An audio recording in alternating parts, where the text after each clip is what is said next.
Shadows of Chernobyl. Awakening the Beasts asterisk, aerial footage glides over the hauntingly silent ruins of Pripyat. The camera captures decaying apartment blocks, their windows like hollow eyes staring into oblivion. Trees burst through asphalt, and vines crawl up the skeletal remains of buildings. The infamous Ferris wheel stands motionless, a rusting sentinel in a ghost town. 37 years since that fateful night on April 26, 1986. The Chernobyl disaster, the worst nuclear accident in history, released 5.2 million tera-becquerels of radioactivity into the atmosphere. An invisible enemy that forced over 350,000 people to abandon their homes. But what if the remnants of that catastrophe are more than just radiation lingering in the air? Asterisk, a shadow flickers across the screen, barely noticeable. What if something else survived and evolved? Asterisk, cut to a group preparing equipment beside weathered vehicles bearing radiation hazard symbols. Close-ups on Geiger counters, dosimeters, and advanced spectral analyzers. Welcome back, fellow explorers. Today, we're venturing deeper into the Chernobyl exclusion zone than anyone before us. Our goal? To explore uncharted areas and investigate anomalies detected by recent satellite imagery and radiation surveys. Asterisk, introduce team members with on-screen graphics: Dr. Elena Petrova, radiation biologist; Mark Johnson, cameraman and drone specialist; Sarah Mills, audio engineer and bioacoustics expert; Dmitry Sokolov, ex-military guide. Satellite data shows sporadic bursts of gamma radiation in zones that should have stabilized decades ago.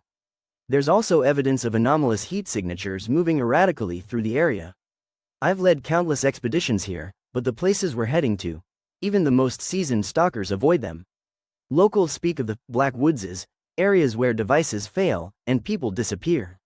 Asterisk, they trek through dense forests, the undergrowth thick with mutated flora displaying unusual pigmentation and gigantism. Leaves the size of umbrellas, flowers emitting low levels of luminescence. Guys, check this out. These plants are exhibiting hyperaccumulation of radionuclides, cesium-137 and strontium-90 levels off the charts. Fascinating. It's as if they've adapted mechanisms to not just survive but thrive in high radiation environments. We could be looking at accelerated evolutionary processes. Asterisk, equipment malfunctions begin. The Geiger counter's rhythmic clicks become erratic, displaying nonsensical readings. I'm picking up infrasonic frequencies around 18 Hz, borderline for inducing anxiety and physiological discomfort in humans. But there's no natural source that I can identify. Asterisk, an old man emerges from the mist, his face etched with deep lines, eyes reflecting a lifetime of sorrow. Turn back, the zone doesn't forgive trespassers. The shadows here have life. They watch, they wait. Sir, we're scientists. If there's danger, we need to know. Science can't explain what's been unleashed. Some doors, once opened, cannot be closed. Asterisk, he disappears as abruptly as he appeared. Asterisk, they uncover a concealed entrance camouflaged by overgrown vegetation, a heavy steel door with biohazard symbols and warnings in faded Cyrillic script. This facility isn't on any military maps. It must have been a clandestine operation. The architecture suggests a late Soviet-era construction, possibly linked to the secret biopreparate program. Asterisk, they descend into the bunker, corridors illuminated by the stark glow of their headlamps. Walls are adorned with complex diagrams, genetic sequences interwoven with radiation hazard signs. We had stumbled upon a relic of Cold War paranoia, a place where ethical boundaries were blurred in the name of progress. Asterisk, in a laboratory, they find containment units shattered from the inside, and documents strewn across the floor. Project Marana, they were attempting to induce directed mutagenesis, using ionizing radiation to accelerate genetic changes in various species. The aim was to create organisms capable of surviving nuclear war conditions. These notes suggest they were successful, but at what cost? Asterisk, flickering lights cast ominous shadows that seem to move independently. Asterisk, Sarah lingers to record the persistent infrasonic hum resonating through the facility. The frequency is consistent, 18.98 Hz, potentially impacting our perception and causing disorientation. Asterisk, she notices movement, a silhouette at the edge of her vision. Turning slowly, her flashlight reveals a creature, twisted and unnatural. Its skin is translucent, vascular structures pulsating beneath, eyes reflecting light like a predatory animal. I have visual on an unidentified life form. Morphology suggests a convergence of multiple species. Asterisk. The creature emits a guttural sound, and Sarah backs away slowly. Asterisk. She breaks into a run, footsteps echoing through the hollow corridors. Asterisk. Reuniting with the team, Sarah is visibly shaken. What happened? Are you hurt? I saw something. A creature. Unlike anything I've ever encountered. It was observing me, almost intelligently. Could it be a surviving test subject from Project Marana? After all these years, surviving in a sealed environment without external input seems implausible. Unless they've adapted beyond our understanding, perhaps developing entirely new biological processes, like chemosynthesis facilitated by radiation. We need to leave. Now. This place is a tomb. Not yet. This could be the most significant scientific discovery of the century. Asterisk. They argue, but curiosity prevails. Asterisk. A metallic scraping sound reverberates. The team freezes. The infrasonic levels just spiked. Something's coming. Asterisk. From the darkness, creatures emerge, grotesque hybrids. One bears the muscular hind legs of a hare but the forelimbs of a primate, with elongated fingers tipped with claws. Another has avian features, a beak-like protrusion and remnants of feathers, but reptilian scales cover its body. Incredible. Their phenotypic plasticity is off the charts. They're literal chimeras. Asterisk. The creatures circle them. Less admiring, more surviving. Asterisk. They defend themselves with makeshift weapons, tripods, metal rods. Asterisk. Mark is clawed, a deep wound exposing muscle. Ah, it burns. The claws must be coated with some kind of anticoagulant or venom. Asterisk. They retreat, half carrying Mark. We need to find a safe area to tend to his wound. Asterisk. Radiation alarms begin to beep erratically. Radiation levels are fluctuating wildly, up to 300 millisieverts per hour in some spots. Acute radiation syndrome is a real risk now.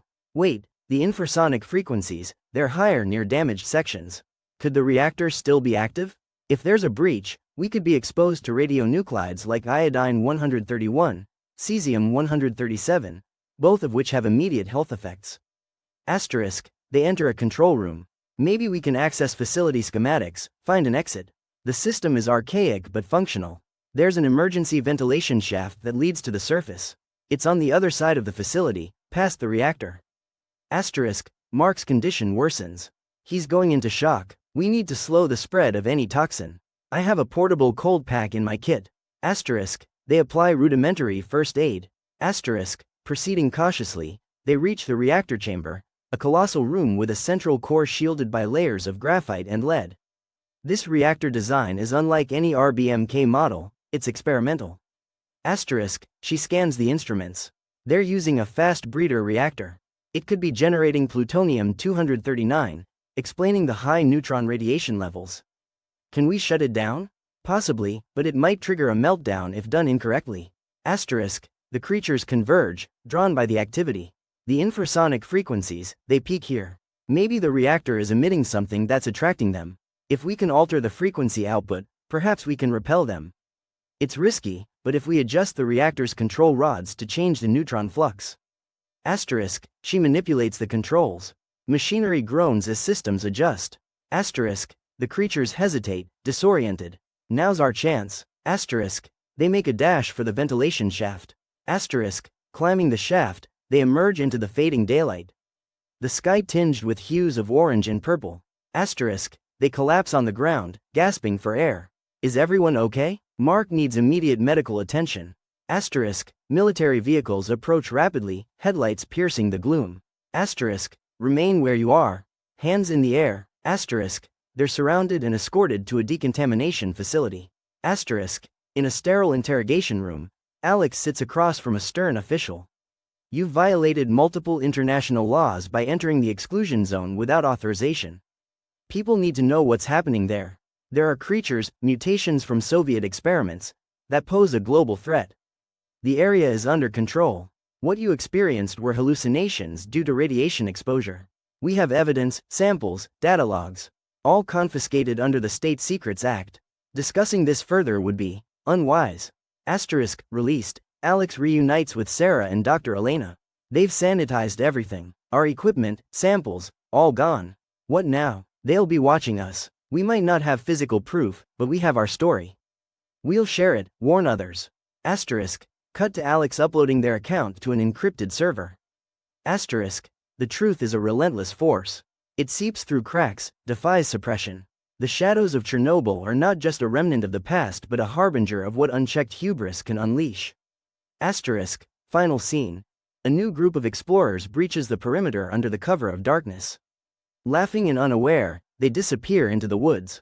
The camera pans to reveal glowing eyes watching from the darkness.